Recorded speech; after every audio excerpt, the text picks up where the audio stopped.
Bom dia, boa tarde ou boa noite. Meu nome é João Gabriel Azevedo. Seja bem-vindo a mais um episódio do Projeto 15 por 25, seu podcast local de mangás, quadrinhos e qualquer coisa entre eles. Reiterando que todos os episódios eles são com base nas minhas leituras atuais, juntamente com a minha coleção. Hoje, como você pode estar vendo no título, estaremos falando sobre Dr. Stone, porém de uma forma diferente dos episódios anteriores. Que eu queria sempre ligar o tema, ligar o quadrinho com algum tema e criar uma discussão baseada nessa ligação entre os dois. Dessa vez será uma coisa mais franca, falando sobre um mangá que eu gosto muito. Um mangá e anime que eu gosto muito, né? O anime também é muito bom. É um mangá que eu guardo ele no fundo do meu coração, ele tem um cantinho especial no meu peito. E, diferentemente dos outros episódios, hoje teremos um convidado especial, que além da carinha e do sorriso de anjo, ele tem um nome de anjo. Com vocês, um amigo do peito, Anjo Esquerdo. Buenas, galera. Tranquilo? Aqui é o Ângelo falando direto da Idade da Pedra Lascada. Da pedra porque é sobre Dr. Stone e lascado porque tá todo mundo lascado nesse desenho, né, velho? Pô. Felizmente, a única coisa que eles não estão lascados é psicologicamente, né? Pois é. Já vamos... Já o corpo, entretanto, sempre tem uma partezinha lascada, né? É, uma partezinha lascada no rosto, principalmente na mão. Nesses cantos assim tem uma parte Na lascada. nuca. Na nuca. Tem sempre uma coisinha lascada. Bem, Anjo, vamos entrar de cabeça. Anjo, vamos entrar de cabeça nesse mundo de pedra. Nesse Stone Ward. Bora.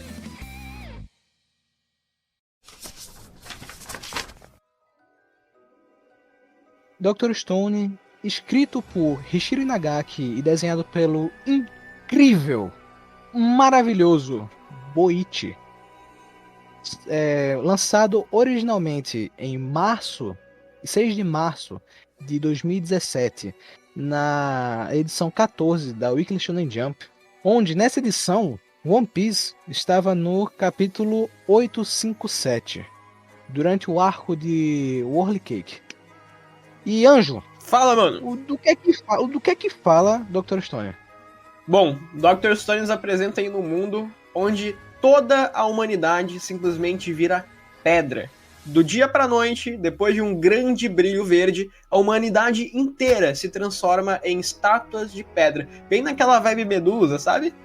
E aí, a gente acaba tendo uma grande aventura daqui pra frente, porque 4.000 anos mais ou menos passarão, certo, João? Mas precisamente assim uns 3.700, né? Uma coisa assim. 3.700 por aí.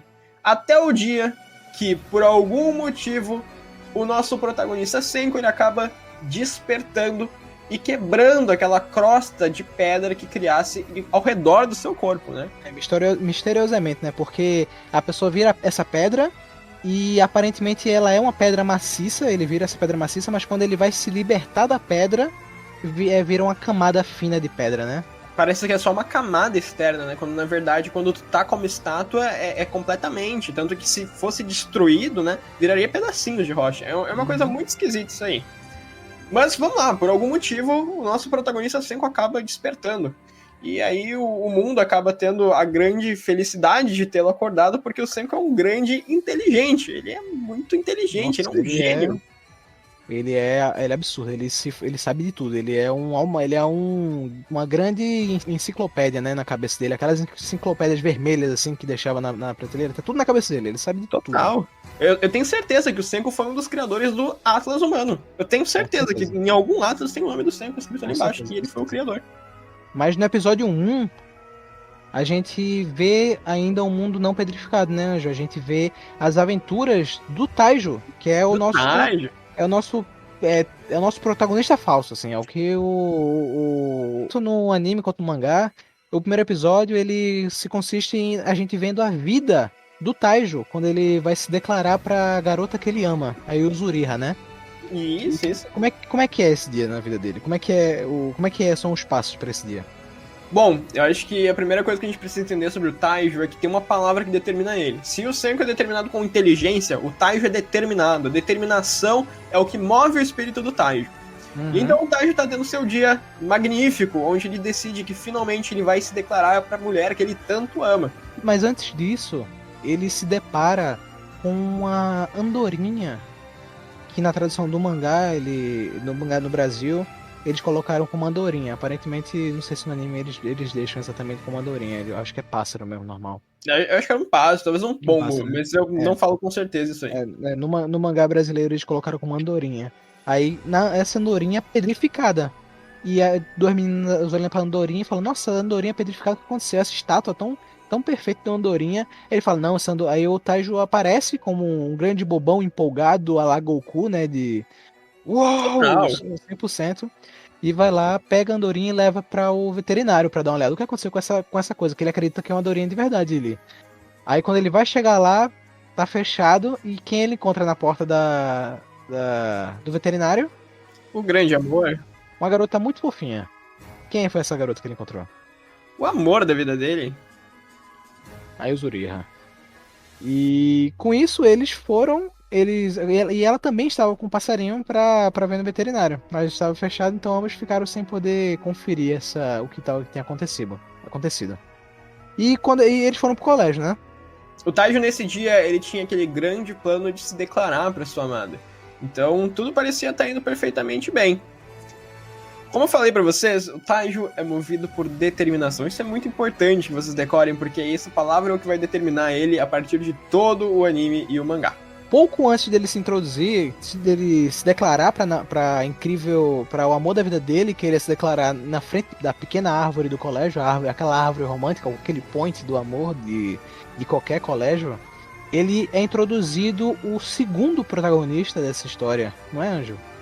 O Senko? Vamos tirar logo esse elefante branco da sala. Vamos. Não, o nome dele se escreve Senko. Porém, é bom a gente chamar no anime e na pronúncia japonesa pra não ficar aquela coisa, né? Até no Brasil, quando ele foi traduzido na dublagem, é Senko. Ele tenta botar o U pra um A, quer puxar pra um A como a pronúncia japonesa, né? Porque, pô, o nome Senko é complicado, né, pra gente. Então, a gente aqui a gente vai tentar falar Senko, mas provavelmente a gente vai falar Senko o tempo todo, porque é o mais fácil de falar. É o mais fácil de falar.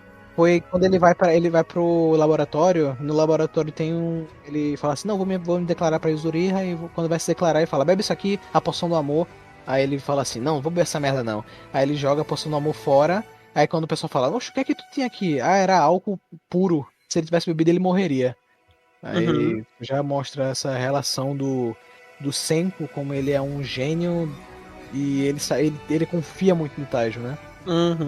Ele tem essa relação entre os dois que você já percebe rapidamente que um entende muito o outro, mesmo que eles sejam opostos completos, que o Senko, como tu tinha dito mesmo, ele é um gênio, ele é uma coisa absurda, ele é uma enciclopédia humana, e o Taiju, ele é só o cara dos músculos. É como exatamente aquela coisa do Pink do cérebro, né? Exatamente. Se o Pink fosse super forte e determinado, mas não preguiçoso que o Pink é.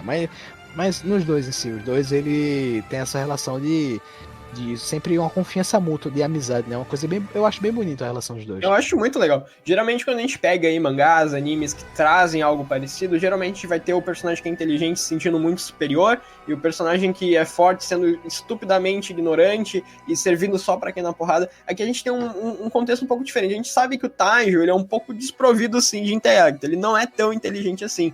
Mas a gente tem uma boa amizade, a gente tem um bom laço, temos dois personagens que confiam muito no outro, e enquanto um tá sempre ali bolando experimentos e planejando coisas, o Taiji, ele é muito mais, não vamos dizer que normal, porque normal não seria a palavra que se encaixa, mas ele é uma pessoa muito mais regular nesse sentido.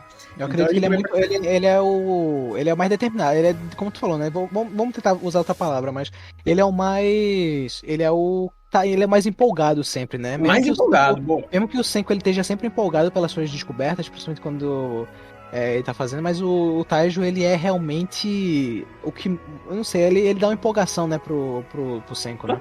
Total. Os dois, eles se completam de maneiras um pouco esquisitas, assim, é um laço curioso de tu assistir por fora, mas que funciona muito bem. E, assim, aí o Taiju foi se declarar pra Yuzuriha, né?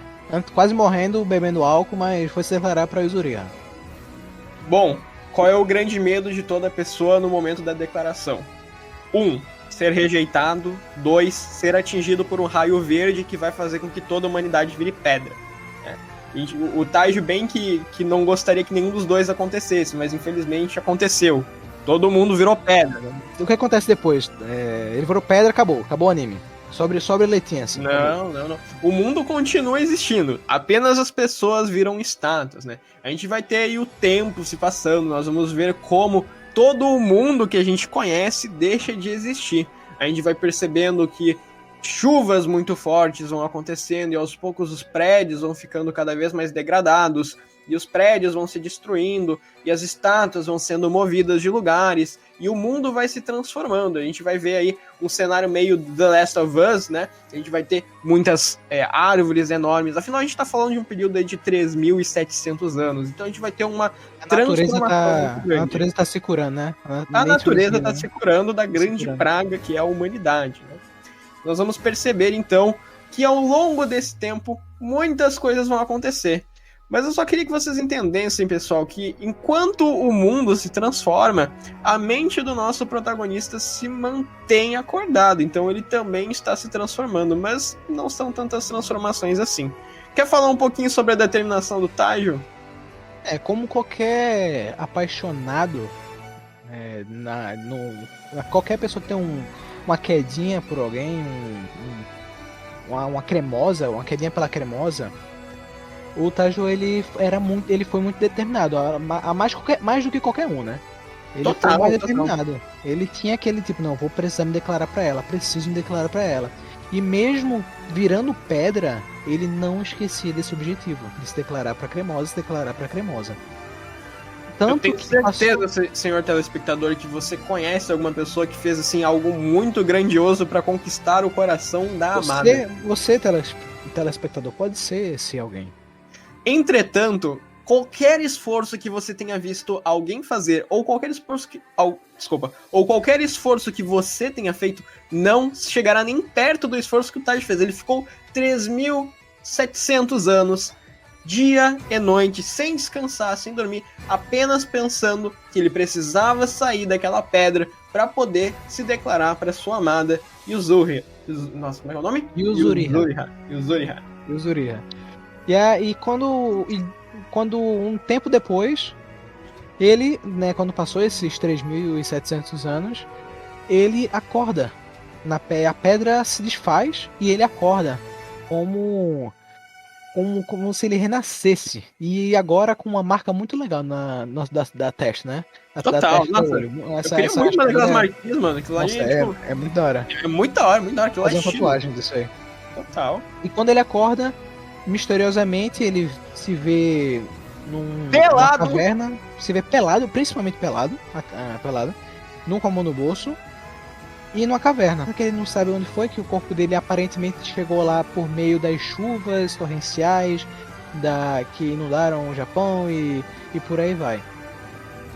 E quando ele acorda, ele só tem uma coisa na mente dele, né? Que é encontrar a Yuzuriha. Bom, então imagine que você ficou 3.700 anos pensando na sua amada, você acorda, você vê que tá tudo destruído, mas você não se importa que tá tudo destruído, porque nada disso importa. O que importa é que você precisa encontrar a sua amada. Então ele se lembra, bom, eu tava me declarando na árvore, né? Então a Yuzuriha deve estar lá. Vamos lá ver. Naquela arvorezinha, né? Naquela arvorezinha do point. O grande pointzinho, 3.700 anos depois. Então o Taiju vai muito determinado, porque ele precisa se declarar para aquele pedaço de pedra que deve ser Yuzuriha. E quando ele chega lá, e ele encontra uma mensagem naquela árvore. Olha só que fofinho. Mas quem será que deixou essa mensagem para ele? O que será que é essa mensagem, João? Lembrando que ele encontra a Yuzuriha na árvore.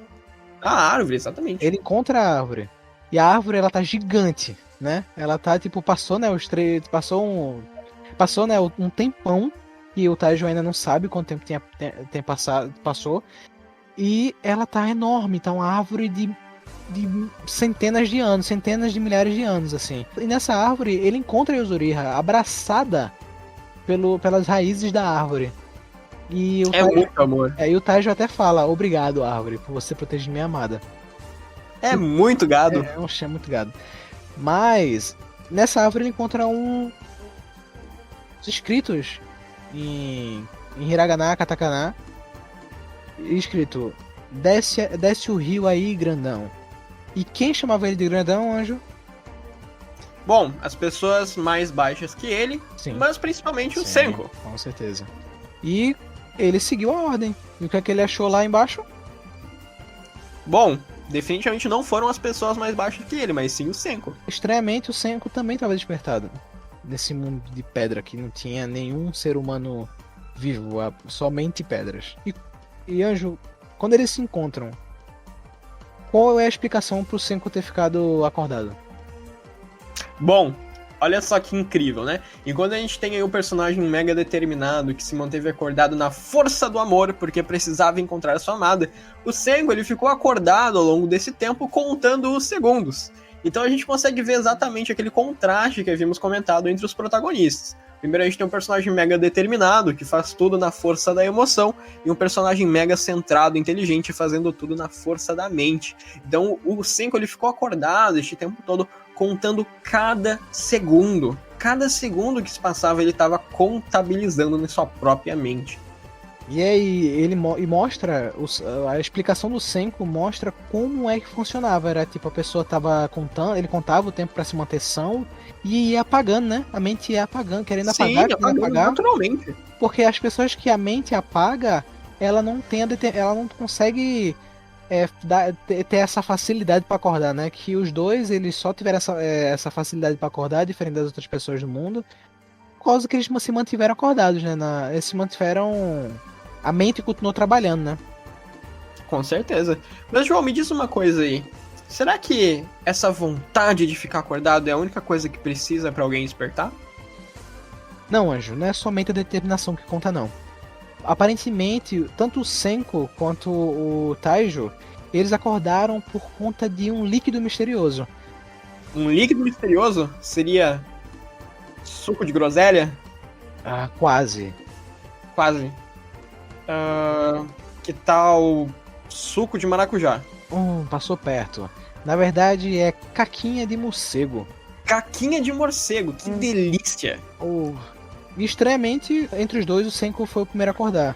Tanto que, fazendo a sua análise científica, o Senko coloca o Taijo no mesmo lugar que ele estava, para ele ter a possibilidade de acordar, né? Porque ele acreditava que o amigo ele não teria desmaiado, do mesmo jeito que ele também não desmaiou.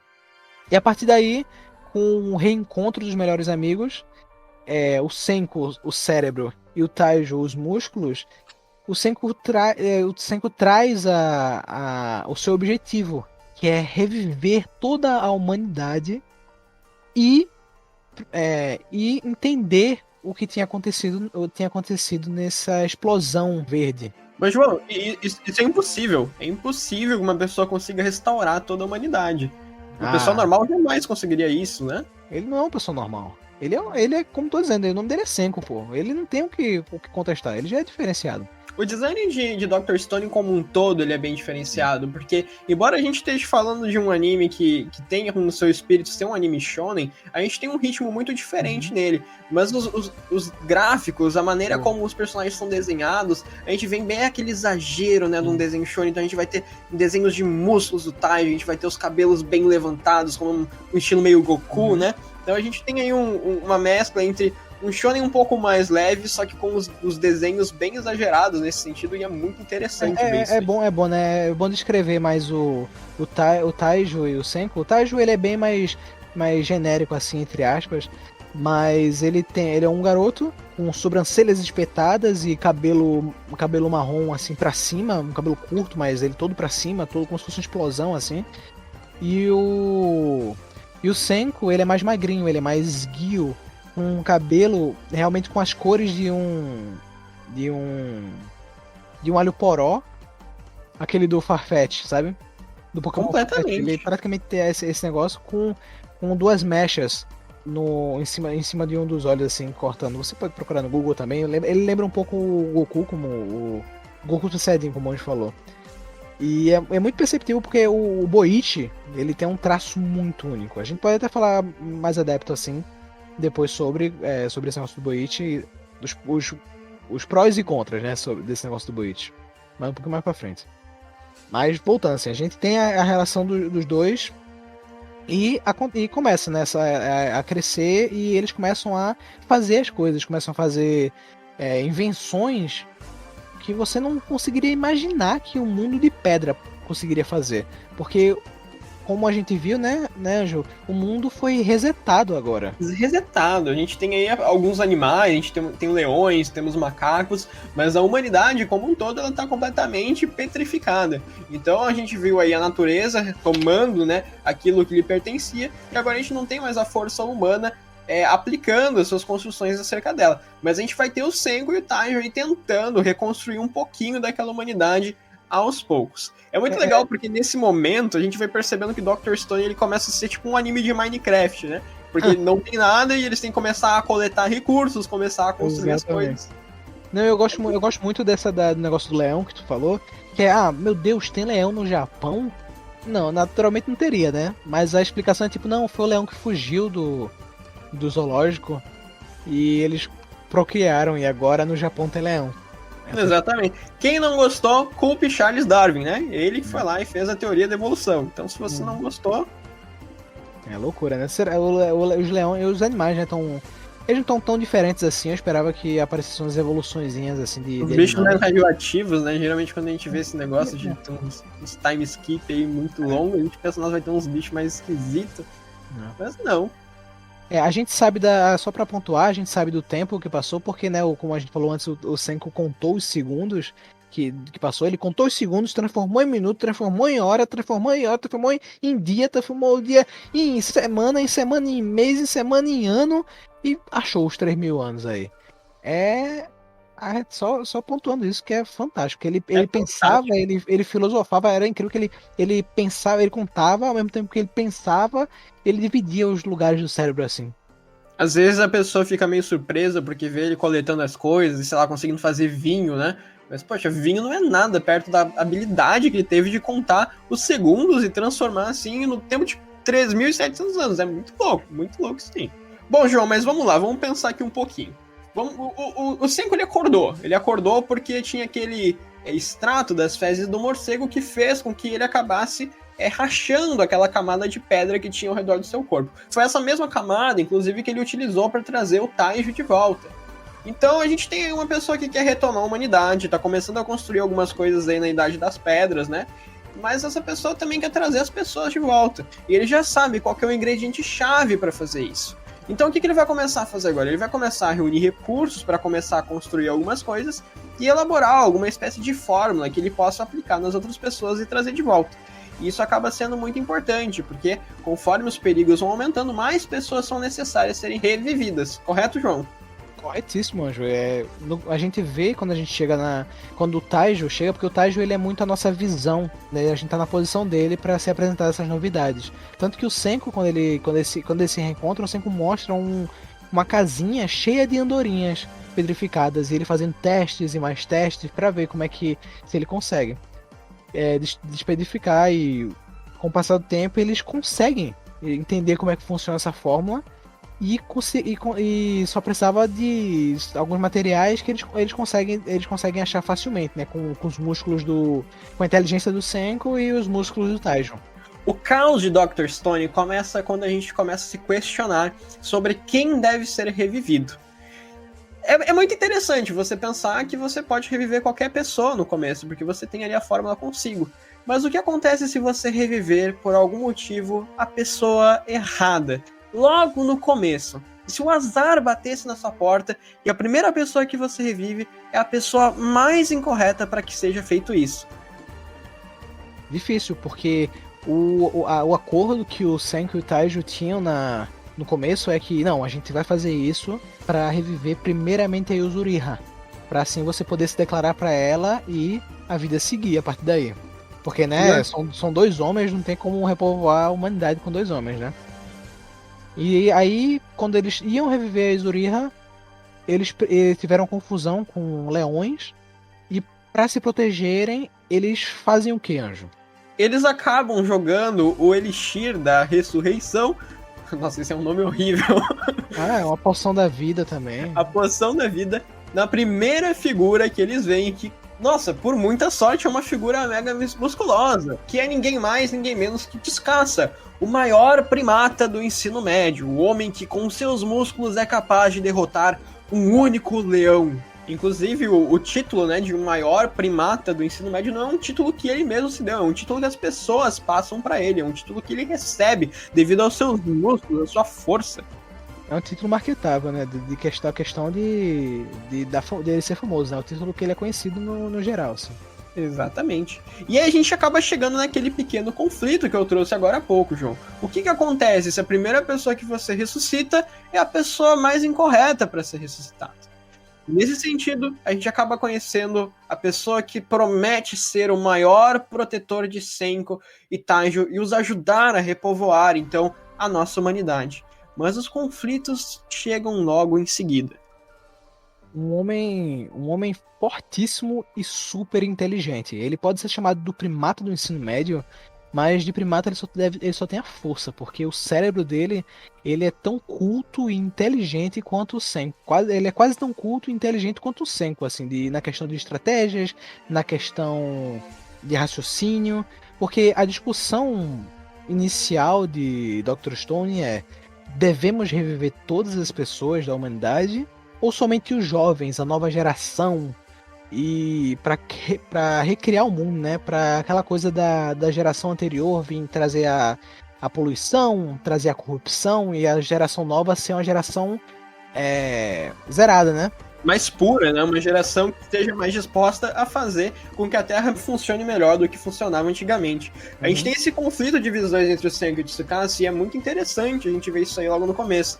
Porque eles começam o laço deles sendo grandes amigos, porque o Tsukasa ele prometeu que iria proteger o Senko e o Taijo a qualquer custo, afinal ele foi revivido, ele também quer dar o melhor dele para fazer com que a humanidade funcione. Mas no momento em que esses pontos de vista são colocados na mesa, com o Tsukasa querendo trazer apenas as pessoas que seriam úteis para trazer uma humanidade mais pura e menos corrupta, que nem era antigamente, e a gente vai ter o Senko querendo trazer todas as pessoas de volta em nome da ciência, a gente percebe que um grande erro acabou sendo cometido no momento em que o Tsukasa foi trazido de volta, porque vai haver um grande conflito que vai fazer com que essa amizade que foi construída entre esses três amigos acabe sendo destruída eventualmente. A partir daí, a gente tá numa coisa meio com spoilers dos acontecimentos, mas só pra gente passar uma noção do que acontece nessas duas primeiras temporadas de Dr. Stone, é que depois que essa discussão começa, acontece uma cisão no grupo. E o Senko, ele passa a viajar sozinho. Pouco tempo depois ele encontra, a partir de indícios humanos nesse mundo de pedra. E humanos que, curiosamente, não possuem essas marcas de rachura nos olhos. E no rosto, na mão, em qualquer outro canto, eles não possuem essas marcas de rachura. E o Senko começa a viver nessa vila que ele encontra. E a partir daí ele começa a criar um reino da ciência com esses seus novos companheiros. Ao mesmo tempo, no local onde originalmente haveria aquela caverna com aquele extrato feito a partir das fezes de morcego, a gente vai ter o Tsukasa utilizando então naquele mesmo extrato para poder trazer de volta algumas outras pessoas úteis pelo ponto de vista dele e formar então o seu próprio império, né, o chamado Império Tsukasa. E aí, aos poucos, conforme a gente vai ter o avanço da história no anime, nós vamos ver os conflitos que vão gerar as chamadas Stone Wars, que vai trazer o conflito entre o reino da ciência de Senko e o Império de Tsukasa, de ninguém menos que Tsukasa. É claro. Que a segunda temporada é exatamente focada nisso, né? Ela é focada na Guerra de Pedra, na Stone Wars. Que é a piada, um trocadilho maravilhoso com Star Wars. Eu fiquei muito feliz, daí aquele sorrisinho, porque foi na época que eu ainda gostava de Star Wars, antes do episódio 9. Então eu fiquei muito felizinho assim, aqui ó, referência a Star Wars. Legal. De muitas pessoas terem entrado em depressão. E é isso, o Dr. Stone ele começa com essa. Ele tem essa premissa do Senko criando esse império, criando esse reino da ciência, e o Tsukasa esse império. E ver esse conflito entre a selvageria e o reino da ciência, né? Essa questão dos músculos versus cérebro e tarará. E o que pode resultar esse conflito? Bom, uma coisa interessante de se comentar é que existe uma certa equivalência entre os dois lados, embora não seja muito perceptível numa primeira visão. A gente vai ter o Senko trabalhando com o reino da ciência, que é composto por ele e uma pequena vila de pessoas que têm um pensamento um pouco mais primitivos, porque eles nunca tiveram nenhum contato com ciência. Ao mesmo tempo, do outro lado, nós vamos ter um império formado por pessoas que conhecem a ciência, mas que não necessariamente conseguem reproduzi-la, mas que possuem em suas mãos os extratos para trazerem mais pessoas. Então a gente vai ter uma certa equivalência, porque nós vamos ter um lado com uma pessoa muito inteligente, mas poucas pessoas que são capazes de fato compreender e apoiar o Senko, e do outro lado nós vamos ter um lado muito mais estratégico, mas com pessoas que não conseguem reproduzir as criações feitas pelo Senko, porque o Senko é uma enciclopédia humana. A gente vai ter pessoas muito inteligentes, muito fortes, mas não necessariamente pessoas com o intelecto do Senko. E ao mesmo tempo, o reino da ciência não depende somente da ciência, né? Também tem fortes guerreiros, porque tem que lembrar, né? O anime shonen. Então ele tem uma porradinha, claro, não é com direito a um arco de torneio, né? A gente vai ter ali a disputa pelo coração da princesa Ruri.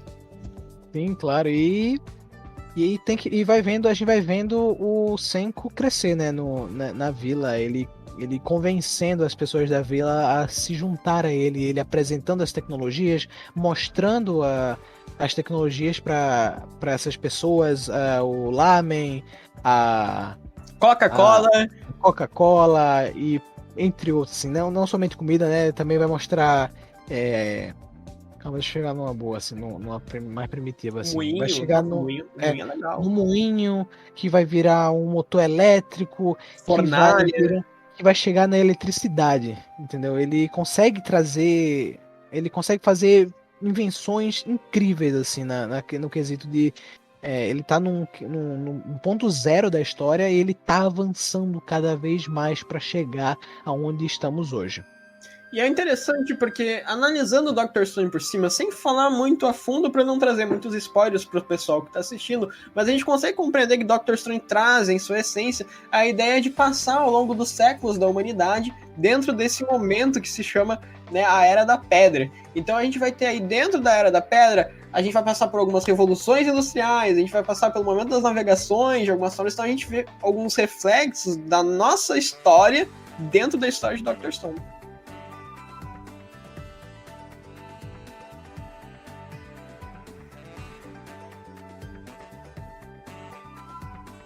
Mas antes de entrar nessa questão do mais a fundo da ciência, da química da ciência, no começo da história ele tem uma coisa que me deixa um pouco incomodado, que ele fala que a maior invenção da humanidade, eu preciso criar uma arma de fogo.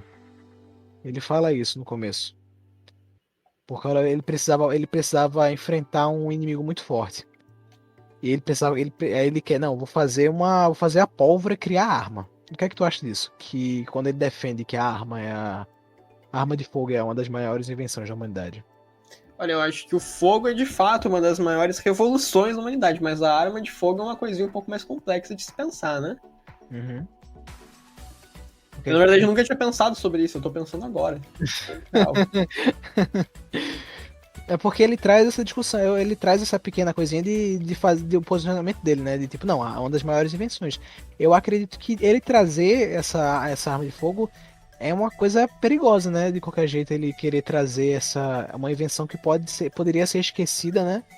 E eles isso acaba entrando em conflito justamente com a visão do Tsukasa, né? O Tsukasa, ele não quer trazer pessoas mais velhas, justamente porque essas pessoas seriam as pessoas que fariam com que o mundo ficasse um mundo corrupto.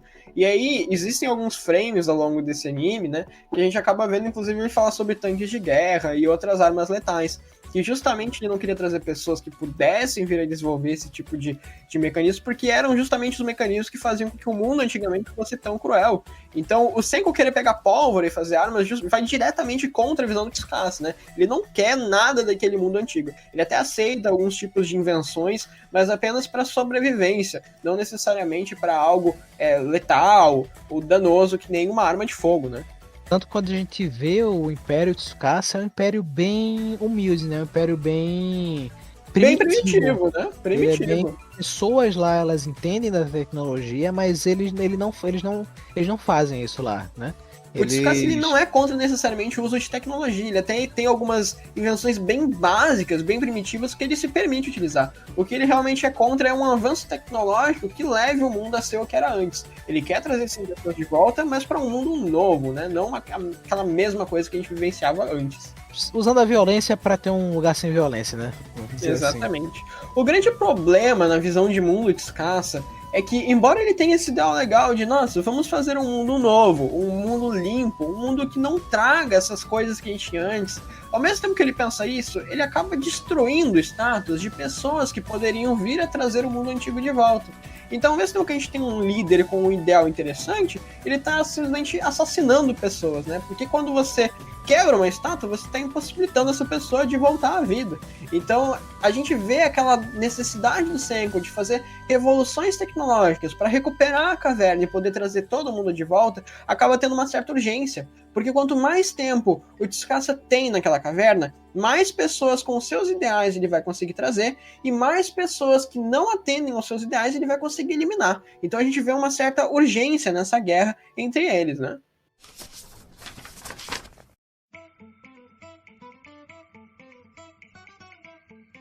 Bem, Anjo, falando sobre o character design, assim, falando sobre os personagens, assim. Bora lá! Sobre a arte do Boichi. Porque é uma coisa que eu gosto muito do Dr. Stone é a arte dele. É como o Boichi, ele tem uma mão incrível para desenhar. O cara manda muito bem. Ele tem uma linha muito igual, assim. Se você parar pra analisar todos os... O character design do Boichi é muito semelhante, assim. Você parar pra perceber, ele tem uma linha, assim, é muito... Não é semelhante, não. É muito característico, né, a arte do Boichi. Não sei se tu já viu, Anjo. Ele adaptou recentemente a novel do Ace, de One Piece. Não, João, não vi não, mano. Pior que eu não vi. Eu sei que ele fez, mas eu não cheguei a dar uma olhada, não. Vamos procurar depois.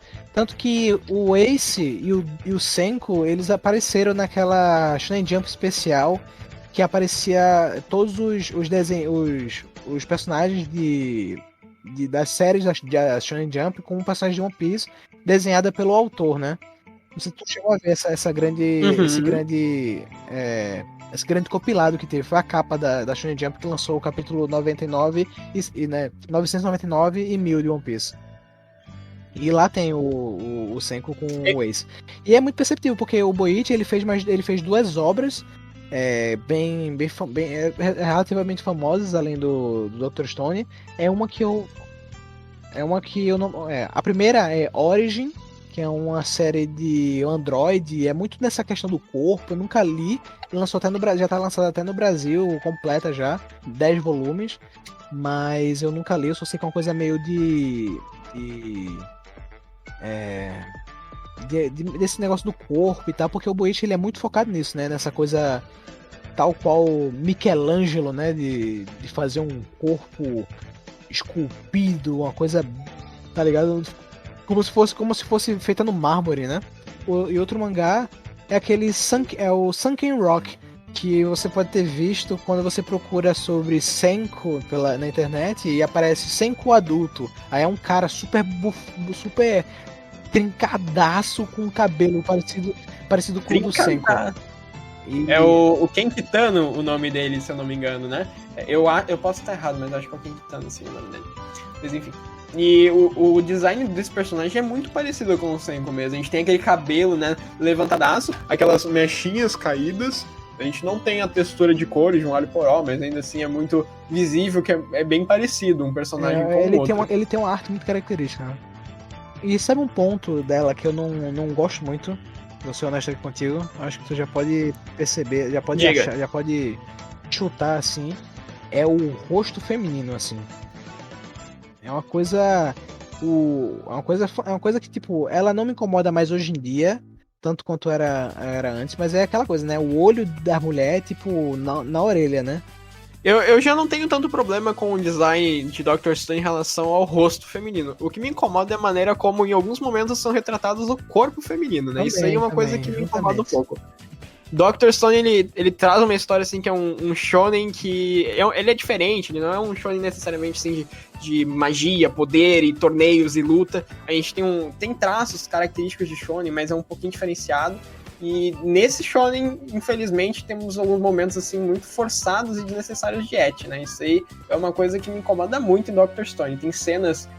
na primeira temporada, inclusive na própria abertura é retratada essas cenas, que é literalmente feito apenas para mostrar o corpo feminino.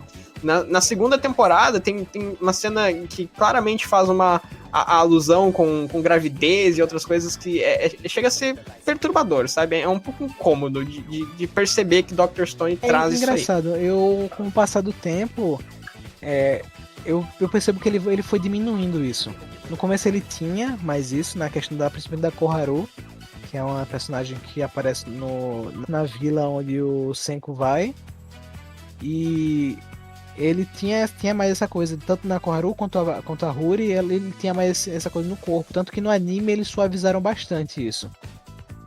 E mesmo suavizado a gente ainda percebe que é bem notável, bem característico quando aparece.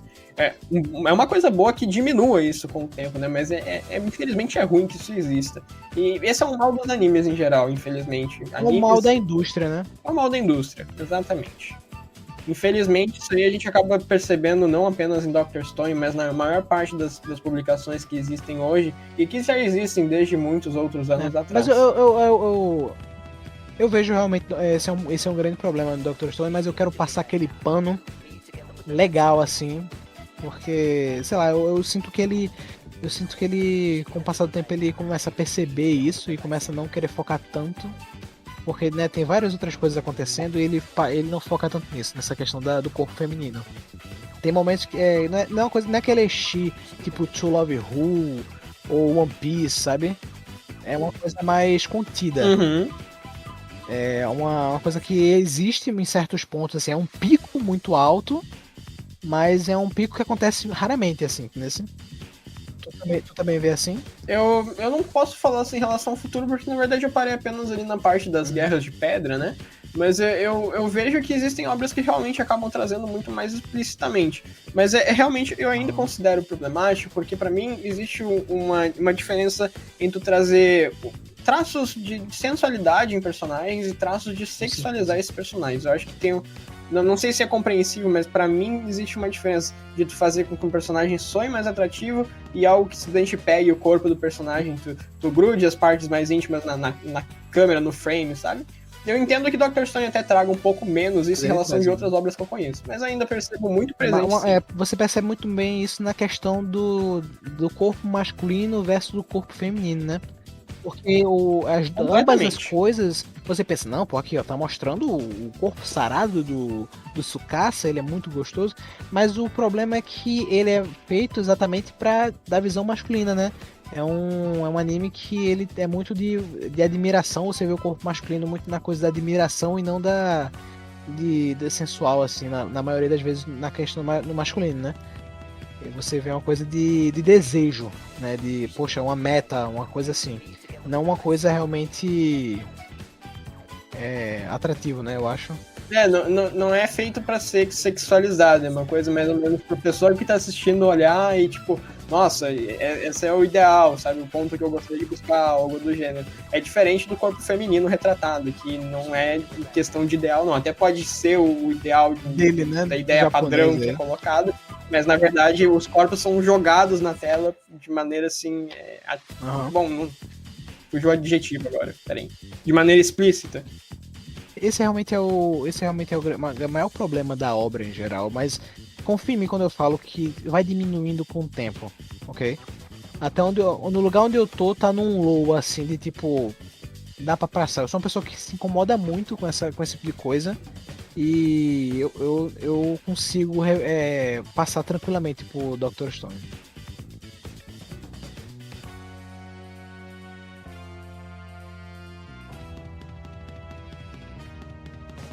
Agora falando sobre o seu parceiro, né? Porque, como falei antes, o Dr. Stone é feito por 2 pessoas.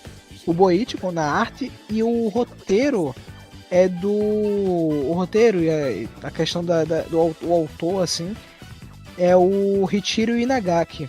Que de obras, em geral, a única que eu comecei a ler, que eu ainda não terminei, ainda não tô nem perto de terminar, é uma chamada iShield 21, que é uma obra que ele fez em conjunto com Yusuke Murata, o mangaka de One Punch Man. One Punch!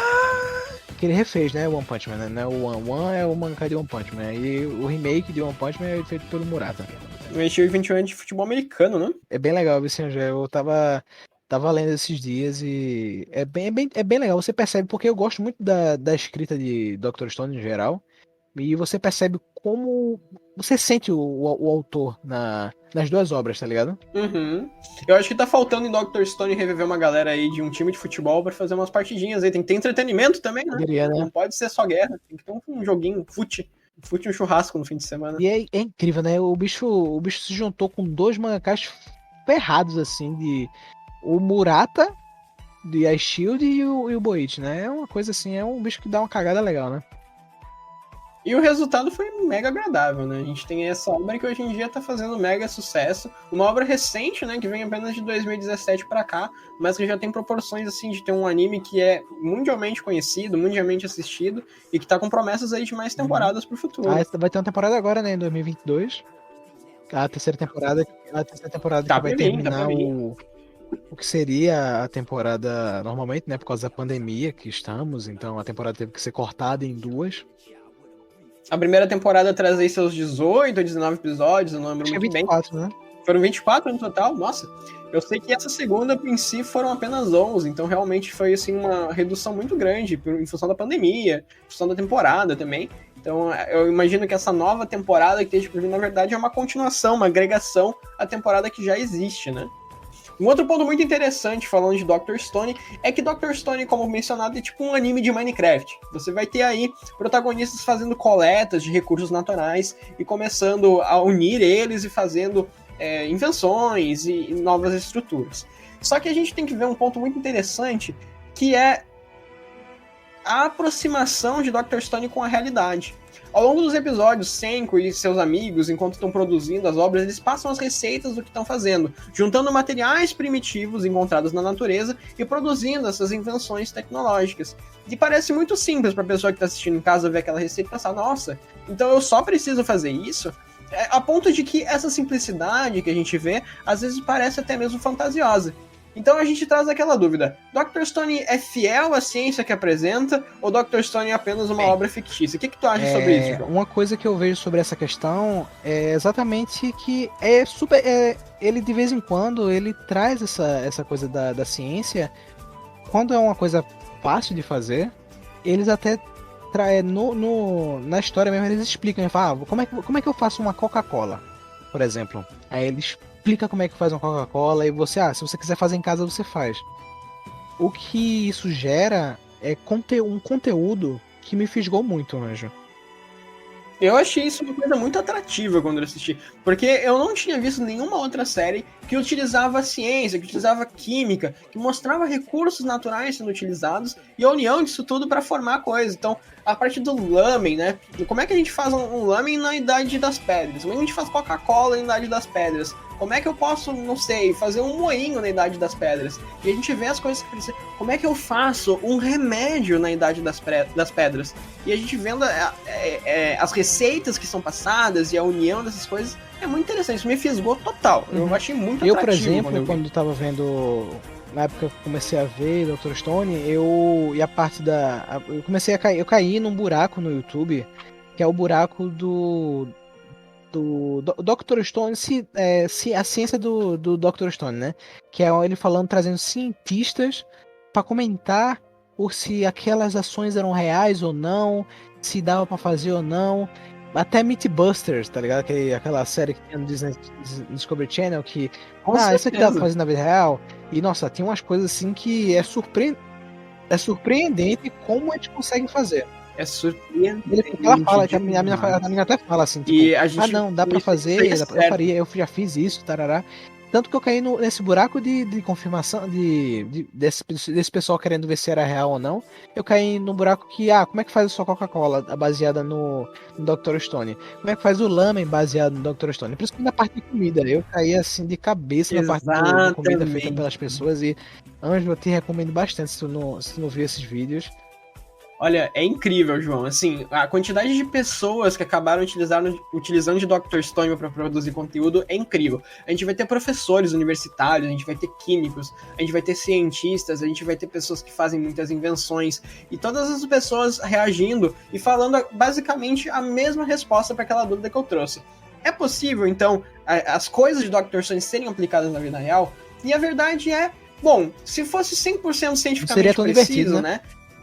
Não seria tão divertido, né? Mas a gente tem, basicamente, a precisão necessária para uma premissa ficcional. Então, muitas das coisas que a gente vai ver ali, elas são realmente reproduzíveis. E outras coisas também são, mas com ressalvas. Porque o anime acaba mostrando parecer ser simples demais, eles têm os recursos sempre à disposição de uma maneira ou outra. Então, a maior parte das coisas são sim reproduzíveis. É tudo muito conveniente, né? É tudo muito conveniente, exatamente. Então, muitas das coisas, a maior parte delas, na verdade, são sim reproduzíveis. Mas outra parte desse conteúdo é possível se reproduzir, mas com algumas ressalvas que o ambiente ideal de Dr. Stone permite. Mas na vida real não seria tão possível assim, porque teriam alguns obstáculos. Mas com esses obstáculos quebrados, seria sim possível reproduzir. Inclusive, dentro desses vídeos, né, desses blogs que falam sobre esse conteúdo, existem alguns que se destacam e que eu achei muito curioso e muito interessante enquanto eu estava, né, estudando um pouquinho aí pra gente fazer o roteiro, né, do nosso podcast, que existem algumas pessoas que não apenas avaliam e dizem que sim, é possível, como também explicam de maneira mais didática como que é possível reproduzir uma das coisas mais tranquilas, né? Então vão ter alguns blogs aí, alguns vídeos, e é facilmente encontrado se você fazer a pesquisa, que eles vão te dar os passo a passos e eles também vão explicar de maneira científica com mais profundidade do que o Senko acaba mostrando no anime, porque no anime a gente tá batalhando por tempo de tela, né? Então não tem como ficar tipo 4 minutos explicando como é que você vai fazer um paracetamol em 1230. Não teria como. Mas a gente vê que existem vários produtores de conteúdos que estão conseguindo, né, através de Dr. Stone, produzir vários materiais em relação a esse tipo de assunto. E é muito interessante de ver isso de perto. Tem um blog em específico, não sei se eu posso fazer divulgação aqui, João. Tem permissão? Faça a casa sua. Tem um blogzinho, eu achei muito legal. Eu não conheço exatamente o blog, tá? Eu achei essa parte do Dr. Stone muito interessante e eu resolvi compartilhar, que é o universoanimangá.blogspot.com, que esse autor, né, ele acabou fazendo vários episódios fazendo exatamente isso que a gente estava falando. Então ele pega cada um dos episódios de Dr. Stone e ele começa a ir de parte por parte, explicando de maneira bem aprofundada sobre as coisas que acabam sendo mostradas. Então a gente começa, por exemplo, naquela questão. Que história é essa que cocô de morcego tem ácido nítrico, né? O que é o nital, né? Que é uma das coisas que acabam sendo produzidas. É possível fazer vinho com uvas em um acampamento? O que é destilação? Dá para conseguir conhaque destilando o vinho? O que é o processo de defumação? O que é o carbonato de cálcio? Como isso está relacionado com o Dr. Stone? Então a gente vai vendo essa pessoa discorrendo os temas do anime com muito mais profundidade. É muito interessante, ele fez, se não me engano, foram 5 partes, e aí uma delas, inclusive, é uma parte especial sobre a criação de remédios, e outra parte especial sobre a criação de um celular primitivo. E é incrível ver como esse autor, ele foi discorrendo as coisas que foram mostradas dentro do anime. Eu mega recomendo dar uma olhada, João. Vou deixar o link aqui tanto no post no Twitter, tanto quanto na descrição do episódio, eu vou deixar esse link. Sobre esse mesmo assunto, eu acho muito interessante porque é algo que desperta no coração das crianças, que é aquelas coisas da química, de trazer a beleza nas ciências, né? De você querer, você estudar isso, Nossa, a química, incrível. A biologia, a física, os experimentos que o Senko faz, é muito uma coisa... o mundo de Pikmin, uma coisa Arte Ataque, uma coisa... Parece que tu tá vendo um tutorialzinho daqueles programas infantis da Disney, né? Muito legal. Não, eu vou te falar, João, eu sou, assim, um zero à esquerda em química. Eu não gosto de química, eu não sou bom com química, é a matéria que eu menos tenho facilidade. Eu não tenho química, sou péssimo. Mas assim, ó, eu assistindo o Dr. Stone, eu fiquei com vontade de pegar um jaleco, colocar e começar a fazer experimentos. Porque é muito legal. Ele te conquista de um jeito incrível. Eu acho impressionante, eu acho muito a melhor coisa assim do Dr. Stone para o público japonês, né? Em geral, tem na Shonen Jump essa coisa das ciências, essa coisa de tipo, poxa, por que a ciência? Por que isso? O que faz se eu misturo isso com isso? E o que é que faz se eu comer isso aqui? O que é que faz se eu botar isso aqui, girar isso aqui, criar energia? O que é que faz? Por que uma vacina é importante? E tarará, entendeu? É uma coisa que com o passar, você botando isso na mente da criança para ela já ter aquela curiosidade de pesquisar, é algo fundamental, né, para o desenvolvimento intelectual dela, né, na questão do hoje em dia, né? Especialmente nos tempos atuais, que a gente acaba lidando com tanta gente negacionista aí, né? Então, Exatamente. a gente tem um anime que em um momento acaba falando sobre como é importante vacina, isso aí é muito legal, porque a gente tá cheio de pessoas aí no nosso governo falando contra, né? Então, deixa aí o nosso Mas manifesto. é isso, eu acho importantíssimo, né, como o Anjo falou, nos tempos atuais, ter algo infantil que martele como a ciência é importante, como os medicamentos são importantes, como a ciência é o que nos faz hoje em dia. E ir contra ela pode causar a extinção da humanidade. Faz todo mundo virar pedra. Já pensou se na verdade o motivo porque todo mundo virou pedra é porque não tinha vacina contra a pedra? Caramba, descobri isso no final de Dr. Stone, né? Nossa. Pô, acabei com o Dr. Stone, o pessoal que tá ouvindo aí o podcast nem vai precisar mais assistir. Eu dei um spoiler gigantesco. É o do capítulo final que vai lançar daqui a 3 anos. Vai ter isso aí. Escrito, vai estar lá, escrito por Anjo. O criador de Dr. Stone vai ter que me pagar a ideia, porque ele não escreveu, né, o capítulo final ainda. E eu tô falando o que vai acontecer. Se ele fizer, eu vou processar. Eu quero meu dinheiro.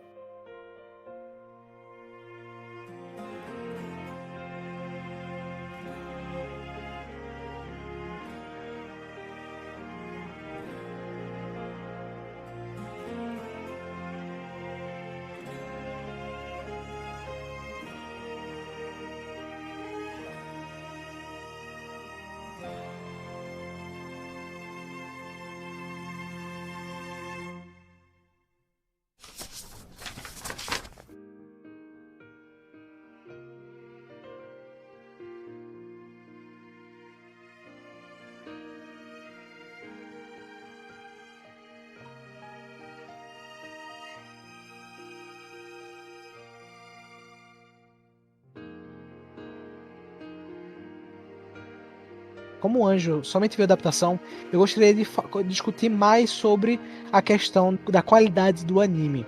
Uma coisa bem pertinente, porque antes de eu entrar nesse assunto, eu como só tinha lido o mangá, porque eu li o mangá por conta de um vídeo no YouTube de um canal gringo chamado iPat Wolf.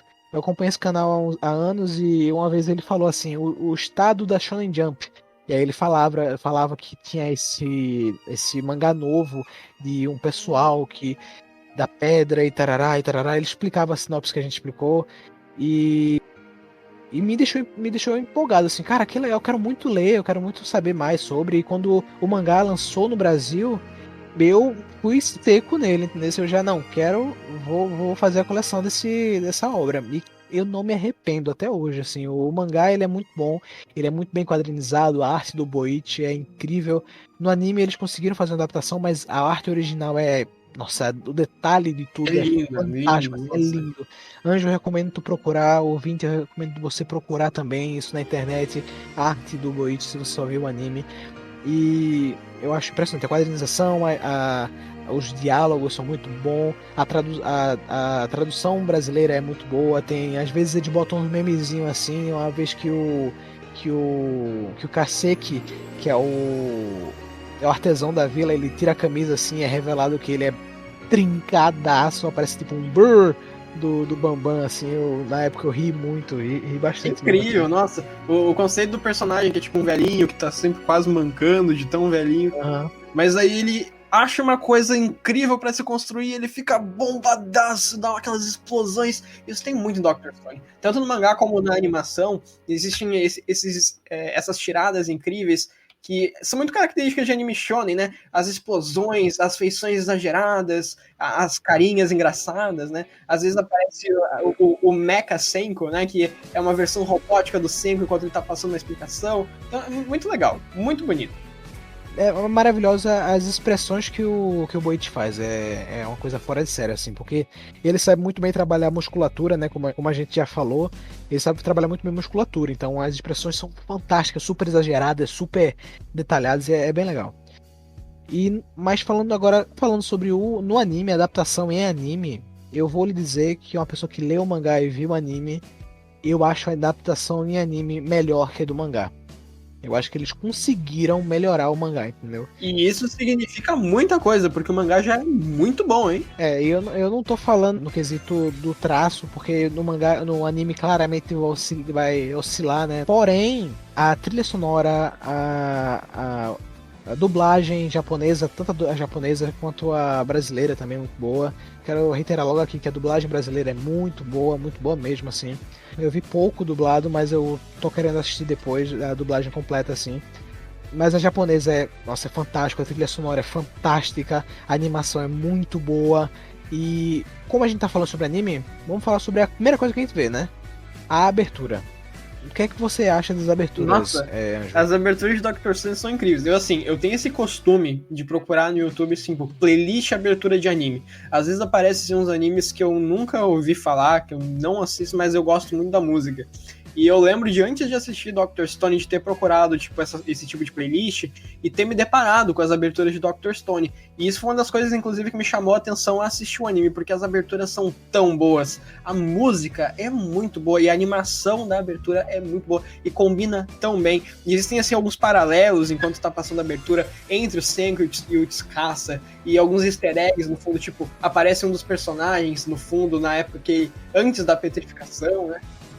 É muito legal. É sério, assim, a abertura e a animação do anime em si é tudo muito bom. Dr. Stone é uma obra boa. É uma obra boa, uma obra muito legal, bem animada, bem desenhada, com bastante humor.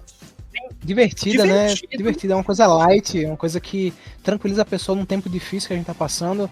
É uma boa obra pra gente ver e se acalmar, né? Porque a gente também vê o mundo, A gente vê o nosso mundo entrando em um mundo de pedra, né? A gente vê as coisas, tudo isso ficando caótico.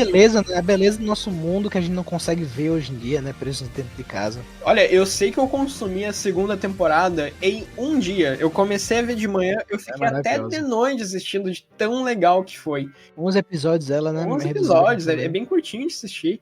E, olha, vale muito a pena. Tem essas problemáticas em alguns momentos, tudo tem. Não tô dizendo que tá correto, que tem. Apenas digo que todas as coisas em algum momento possuem uma problemática. Mas, no geral, Dr. Stone é uma boa obra. É bem divertido. Você acha que dá pra relevar as problemáticas focando eu acho que as problemáticas que tu encontra em Dr. Stone são problemáticas que tu encontra na maior parte dos animes. Eu acho que é uma coisa muito mais da indústria, mas que tá sim presente na obra. Eu acho que não dá, tipo, pra te ignorar que existe problema. Mas, considerando que todos os animes trazem, Dr. Stone traz até menos do que tu vai ver em outras obras. E sobre a abertura, eu vou deixar aqui um ponto que vocês já estão escutando aqui durante o podcast, vocês estão escutando alguma parte a parte da trilha sonora. Eu vou deixar no comecinho mesmo, vai começar com não a parte cantada, claro, vai ser mais arritmada. Eu não consigo dizer o bastante o quanto você precisa procurar as aberturas. São 3 aberturas, 2 na primeira temporada e uma na segunda. A da segunda, e eu vou falar aqui. Nossa, eu vou falar isso agora, Anjo. A segunda abertura, eu chorei na primeira vez que eu escutei. Porque eu já tinha visto toda a trama, eu já tinha visto no mangá. E a abertura da segunda temporada, pô, ela mexe com você de uma forma, pô. Tu sabendo do que vai acontecer. Nossa, tu vendo aquelas cenas animadas. Nessa abertura que é tão legal, que é focando no olhar do Tsukasa, né, assim, bravo, pronto pro ataque, e depois vai pro olhar do Senku, e o Senku fecha o olho dele pensando, e mostra exatamente como que é a relação entre os dois. Dicotomia, né? É muito legal o contraste, é muito legal. Nossa, eu acho. E aquela ceninha do Gen cantando, né? Nossa. No finalzinho, a Lilian cantando também, né? Isso Nossa, a música em Dr. Stone é uma coisa muito importante. Sem entrar em muitos é. spoilers, assim, pra vocês que vão começar a assistir, mas a música é uma coisa muito importante em Dr. Stone. Inclusive, a gente vê isso nas aberturas, né? Então, é muito legal. É lindo, assim, eu acho fantástico, assim, como uma obra consegue ser tão maravilhosa em vários aspectos que eu aprecio bastante. Eu não sou uma pessoa muito da música, mas quando uma música toca você, né? É aquela coisa do apenas um show, né? Aquele episódio da fita. Você não consegue tocar na música, mas a música toca você.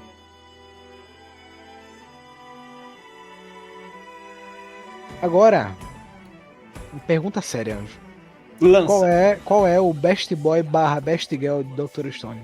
Ih, vai, essa aí é difícil, hein? Eu gosto muito do Taiju, mas o Taiju ele acaba tendo menos tempo de tela do que a gente gosta, né? Porque acaba focando muito mais no Senko. Mas eu acho que o personagem masculino. Na temporada ele tem ele tem um pouquinho mais, ele tem um pouco mais de brilho ali, né? Ele acaba participando um pouco mais. Eu gosto muito do Taiju, eu gosto muito desse conceito do personagem que ele é simples, determinado, e ele não se importa muito com as coisas. Inclusive, eu gosto muito de jogar RPG, e basicamente os meus personagens em RPG são personagens determinados, são personagens que não se importam muito com as coisas também. O Taiju, ele é um pouco do reflexo do tipo de personagem masculino que eu gosto de acompanhar. Personagem feminino, esse aí é legal, porque temos alguns personagens femininos que se destacam em Dr. Stone, mas eu nunca tinha parado pra pensar assim, em qual que eu gosto mais. Eu acho que a Koharu é uma personagem muito interessante. Kohaku, né? A Kohaku. Kohaku é uma personagem muito interessante, ela é uma guerreira, ela tem muito esse instinto de também proteger a vila e ajudar a família, proteger a irmã, e ela tem as espadinhas dela, eu acho ela uma boa personagem. Eu acho que a Kohaku é uma das mais legais que tem. Eu gosto também da Homura. A Homura, que ela não é do Reino da Ciência, ela é do Império Escassa. Eu gosto do conceito da personagem, eu acho interessante. Ela era uma ginasta, então ela acaba conseguindo se movimentar entre as árvores com muita facilidade. É um conceito interessante. E tu, João, quais são os teus personagens favoritos de Dr. Stone? Eu vou falar da minha personagem feminina favorita primeiro, porque o meu personagem masculino é o meu personagem favorito da obra, assim, em geral. A minha personagem feminina, a minha best girl, é a Nick. Não sei se tu lembra da Nick. Sim, a Nick. Ela é a fã da... Como é o nome Lilian. Da Lilian. Lilian Weinberg. Lilian Weinberg. Ela era fã absurda da Lilian Weinberg antes do Mundo da Pedra. E ela é uma fã da Lilian Weinberg, que é uma cantora no universo do Dr. Stone. Não vou falar muito mais sobre isso, né? A questão do spoiler, pá, mas ela é uma personagem maravilhosa. Ela tem um passado de sofrer muito por ser uma garota forte e superação, né? ela conseguia esquecer os seus problemas quando escutava a música dela, e é muito palpável, né? Muito você consegue se identificar com isso. Você consegue ver algum momento da tua vida ali, com certeza.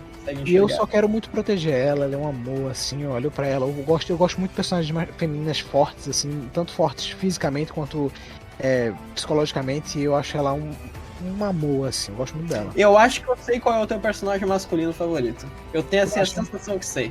Tu acha que sabe? Será que eu já falei dele 500 vezes? Pode chutar. Assim, eu tenho a sensação que tu já falou sobre ele, tipo assim, não sei, 2 horas seguidas em um dia. Será? Talvez, fala aí. Gen. Com certeza. Sabia. Gen, o ilusionista. Ele é o primeiro personagem do Reino de Tsukasa a ser introduzido. E ele é um espião. No começo ele era para ser um espião do Reino de Tsukasa, mas com o passar do tempo ele entra pro Reino da Ciência por conta do que o Senko faz por ele, e começa essa amizade com o Senko. É uma amizade muito bonita, eu acho, entre os dois. Ele é o conselheiro, né, do rei, assim, do rei. Se o Senko for um rei, o Gen é o seu conselheiro, o seu braço direito, assim, na questão das decisões.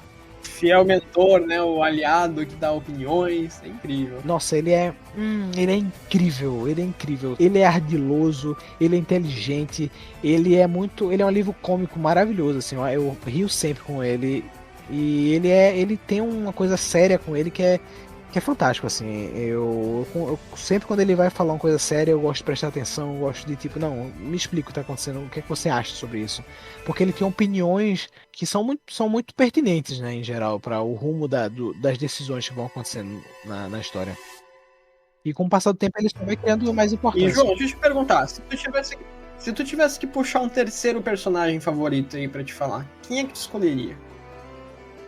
Difícil, difícil. Eu gosto muito de todo mundo assim. Mas tem um personagem que vai aparecer na terceira temporada agora que eu gosto muito, que é o Ryuji.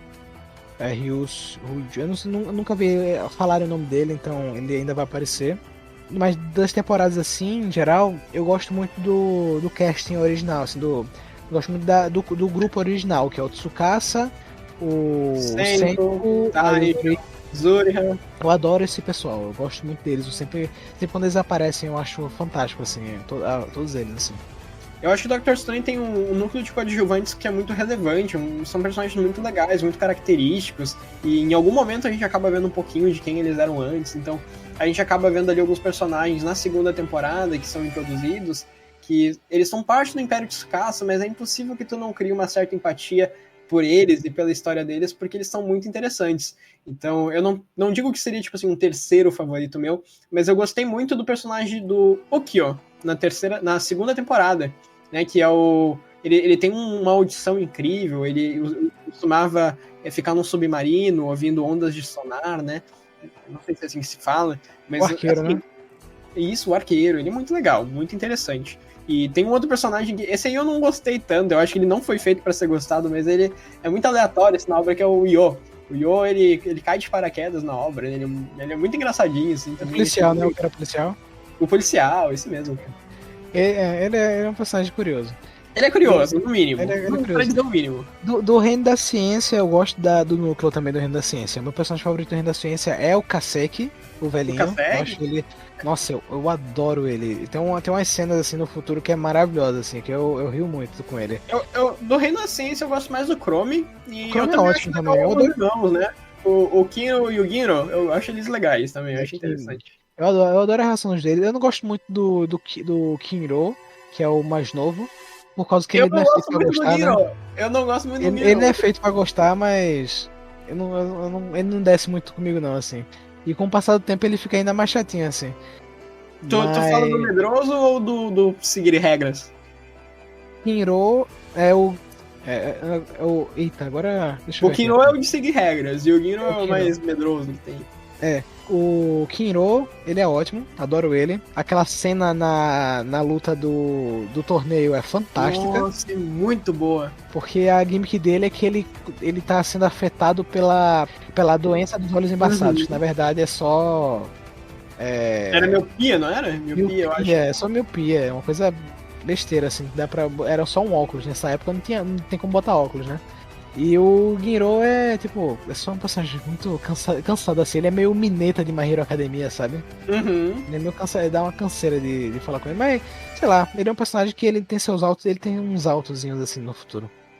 Eu acho que o mais chatinho que tem é o Magma. O Magma foi feito pra ser chato, não adianta. Ele até tem uma melhora ali na segunda temporada, mas o Magma foi feito pra ser chato, não adianta. Mas de vez em quando ele dá umas... Ele é a versão mais ignorante do Taiju e menos determinada. Ele é realmente o personagem músculo que ele músculo tem pouca inteligência, só sabe cair na porrada. Ele ferra muito os planos do pessoal. Ele quebra muitas expectativas com a sua violência, assim, de... Não, eu preciso vencer o inimigo de qualquer jeito, aí ele joga uma... Ele literalmente quebra muitas coisas, né? Isso é verdade. Ele quebra bastante coisas. Mas acho que todo mundo concorda, eu acho que não existe pessoa que vai discordar que a melhor personagem desse anime é a Sulfurina. Aquela vilã, né, que assombra todas as pessoas que chegam perto dos... eu esqueci o nome do elemento químico, deixa eu repetir. Ácido sulfúrico. Ácido sulfúrico, né? Muito legal.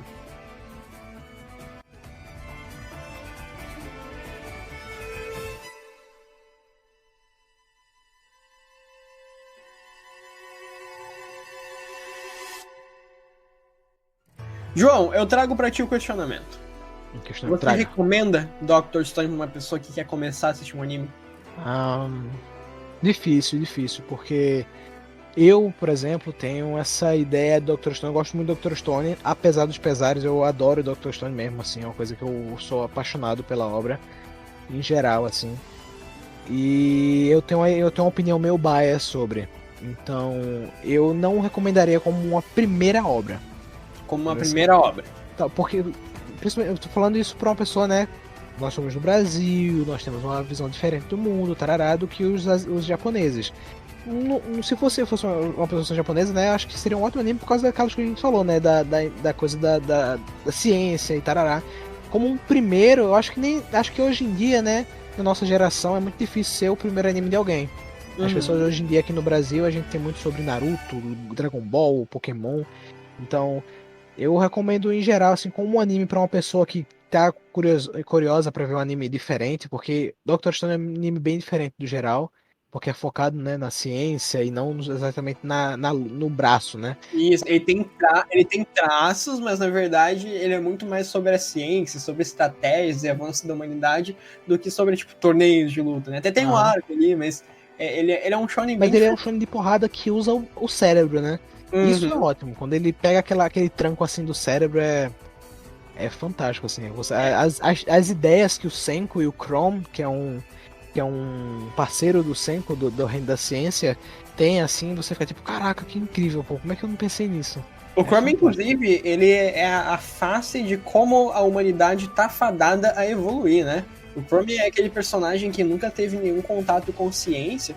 Isso aqui talvez possa ser um pouquinho de spoiler, mas Não, ele não, é um não, pode personagem da falar. vila, ele é uma pessoa que vem dessa vida primitiva e ele não tem nenhum contato com ciência, mas ele é uma pessoa muito curiosa. Ele fica coletando essas gemas que ele encontra no chão, ele começa a misturar folhas e basicamente, ele tá sendo o que as pessoas eram na Idade Média, dos curandeiros, O os cientista, o alquimistas. cientista, o mago, né?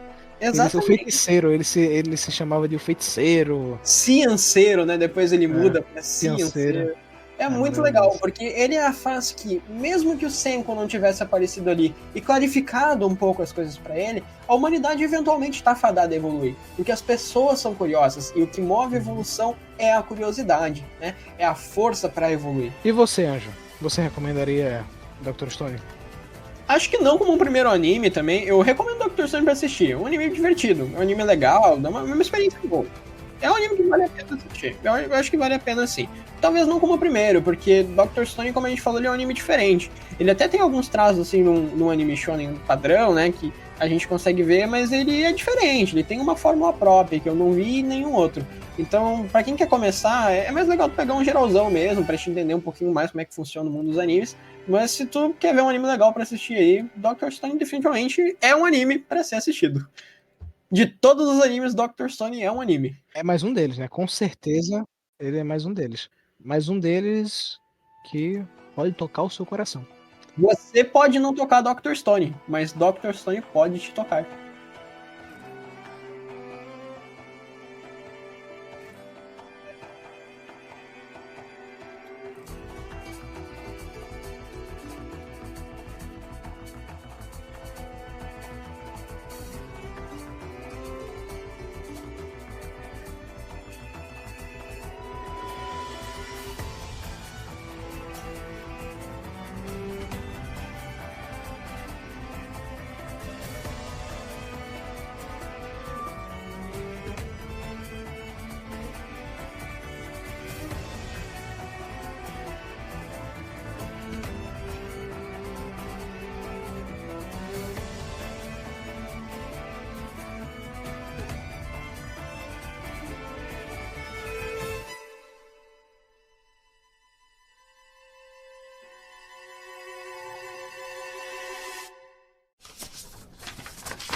E é isso, essa é a nossa recomendação sobre Dr. Stone. Como já dissemos, recomendadíssimo, assim. Talvez não como o primeiro anime, mas com certeza como um anime. Se você tem interesse em virar um químico, ou talvez ir para uma sociedade onde as pessoas estão petrificadas, Dr. Stone definitivamente é uma boa recomendação. Você tem que estar preparado, né, para se quando a humanidade virar pedra. Exatamente. Se você for químico também, né? Se você for químico, é bem interessante você dar essa analisada em geral. Deve ser bem divertido você analisar as reações e, isso aqui é verdade, isso aqui não é, isso aqui, que legal. Fazer esse exercício. Muito obrigado por você estar aqui, por você ter escutado esse episódio, por você ter tirado um tempo pra você escutar isso aqui, que esse episódio deve ser um dos maiores já disponibilizados do projeto 15 por 25. E é isso. Anjo, Oi! antes de mais nada, é onde as pessoas podem te encontrar, Anjo? Nossa, eu tô pensando. Pera aí, acho que eu só tenho Twitter agora. Bom, pessoal, vocês podem me encontrar no Twitter, @Maextri, Maxtri, e vocês também podem me encontrar na Twitch pelo mesmo nome. Então, aguardo vocês lá, que às vezes a gente faz live, às vezes a gente posta coisas engraçadas, mas aguardo suas presenças em minhas redes sociais. Eu não uso o Instagram porque eu sou feio. Que é isso, meu? É o rostinho e o sorriso de Anjo. Tá no nome já. E tem mais uma coisa, né, também, né? Tem o site do Anjo, o site das reviews, né? Nossa, sim. O meu acervo pessoal de pensamentos randômicos. Vou deixar aqui tudo disponibilizado, o seu arroba, o seu site, vai estar tudo aqui embaixo, na descrição do episódio. Tranquilo. É a torredevigia.weebly.com. Lá eu posto alguns pensamentos aleatórios, alguns prints de filmes e séries, algumas reviews, alguns textos também. Às vezes eu gosto de escrever alguma coisinha e coloco lá. Bem interessante. Acho que vocês vão gostar. Então é isso, pessoal. Meu nome é João. O meu nome é Ângelo. E não esqueça, faça vacina. Vacine-se. Não deixe de se vacinar. Às vezes você pode acabar virando pedra não por fazer vacina, mas por não fazer vacina. E tchau, tchau. Tchau, tchau.